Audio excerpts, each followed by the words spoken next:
Welcome back to The Wire. It's now time for a little bit of crosstalk. We got Matthew alongside new UTPB head coach Justin Carrigan. Thank you so much for joining us. Thank you for having me. Appreciate it. And welcome back to West Texas. Obviously, you had a little bit of stint here. You actually played with the Roughnecks back when they were a football team right here. How nice is it to be back in good old West Texas? Yeah, it's a blessing, and for my wife, I think it's even more important. Being from Wall, it's nice to get back out here in West Texas.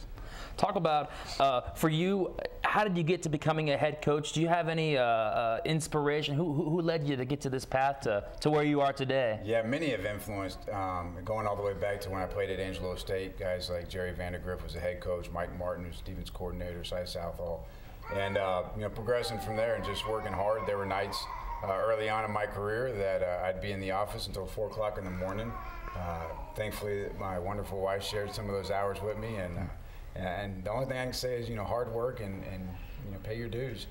Now, you've been the offensive coordinator at Tarleton State. That's a program that has put up all sorts of points in 2014. Lots of yards, over 500 yards per game. Sure, yeah. Close to 44, 45 points per game. So, you're going to be bringing that style to UTPB. Would that be right? Yeah, I don't want to sell anything too grandiose, but it's a lot about the players. And I mentioned that earlier today, that the Johnnies and the Joes, per se, that those guys is what make you who you are as a coach. And so I like to give credit to them. They're the ones that did all of that, and I just kind of get to orchestrate it a little bit. So we hope to match some of those numbers, yes. Okay. How intriguing is it for you? I mean, let's not lie. This is definitely a really challenging, once-in-a-lifetime kind of opportunity to build a football program from scratch, and yet still you have Texas. So many pipelines on pipelines just to go to from here. Many players that slip through the cracks. How exciting is that for you? Yeah, it's unbelievably exciting, and I've always said that West Texas is grossly under-recruited at the Division II level. The guys that are going to go to Texas Tech, everybody knows about.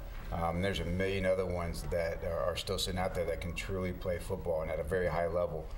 So it'd be time to lace up the shoes, get out there and start finding them. Talking about recruiting, I thought it was so cool. I've heard even before you took the head coaching spot, is it true that you actually called some of these coaches around the area as far as high school goes? I did, and it was important for me, especially here in Midland, Odessa, to get in and see these guys just on my way into town. And I kind of was a little bit selfish in the deal. I use it as a double-edged sword that whether they offered me the job or not, I could still work in recruiting for Tarleton State. So I kind of took advantage of my time out here, and got a chance to meet those coaches in the hopes that I would be sitting here today. I'm a step ahead.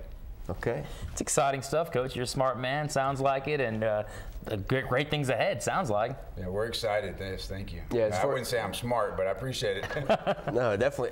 Well, moving on, there's still a lot of time before the actual kickoff goes. It's not going to be until 2016 until UTPB takes the field. And so, what are these things that you're going to be working on, right now, moving on to the next step? Yeah, the most immediate thing is going to be, first off, trying to locate some of the talent here close by and show them the vision of what we have at UTPB and what the program's going to be, where it's going to be in 4 or 5 years from now, and get them to come out. And as well as that is trying to get a couple coordinators in place as well.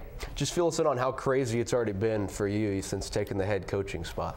Yeah, it's been nuts. I went to bed about I laid down about 11:15 last night, been up since 3:15, and getting out here this morning, and my wife became my personal assistant, and, answering all my text messages and phone calls this morning, and I probably got about 100 of them. That's not exaggerating. Voice box full? Beyond full. Yeah. But would you want it any other way? No, it's great. Guys are reaching out. That you just there's so many connections in the coaching world, and you kind of forget who you know at times. And as I was getting text messages and she was reading them to me as we were driving, I said, "Oh, good one. Yeah, we need to save that. Oh, we need to save that one." And, so it's been exciting, yeah. What's your coaching style like? I'm curious. There's a lot of guys that are coming in right now. They're kind of the new age coach. They bring a lot of that swagger to the program. And then there's some of those old school coaches that keep it, kind of basic. What would you say your style is? Yeah, I would try to just blend into both. I'm not much of look at me. I don't want the swagger. I'd like for the program to be more about the kids. Within our private rooms, the meeting rooms and stuff like that, I don't mind having a little showmanship with them, but when we leave the offices and the meeting rooms, it's all about them. Did you think you'd be a head coach this early right now in your career? You know, you think about that kind of stuff, and you never know when it's going to come to fruition, and if it is, but you have to anticipate that it's going to. If you don't have that vision, then it'll never happen. So if I said, no, I didn't think so, then I would be saying I never really thought about it. I don't know if I knew it was going to happen this soon. And my first opportunity to be a head coach and getting the job, I'm excited, but I'm prepared for it. Speaking of vision, do you have a vision for maybe, let's say, 5 years down the road, let's say 2021, after the program's in 5 years of existence? Do you see any already goals that you have in place? Yeah, I think the most important goal, and especially when you say year 5, is that guys are graduating. And for me, that's what the job's all about. You're taking guys, and for a lot of them, you're giving them some direction and some opportunities that weren't afforded to them had they not have been football players. And so you're trying to get them a college education and show them a better life than what they're coming from. That's most important to me. Ideally, the wins will come along the way just through hard work and recruiting and building a program. Yeah, that's big too for recruiting. I'm sure the parents will like to hear that. You know, I hope so. Yeah, I hope the kids like to hear it too. If they don't want to graduate, I don't want them. So. Okay, I like that attitude. Well, Justin, thanks so much for joining us. We really appreciate it, and good luck to you moving on into to the next level. Thank you very much. I appreciate it. It was awesome. All right, we'll be right back after this. Right now, you're watching The Wire.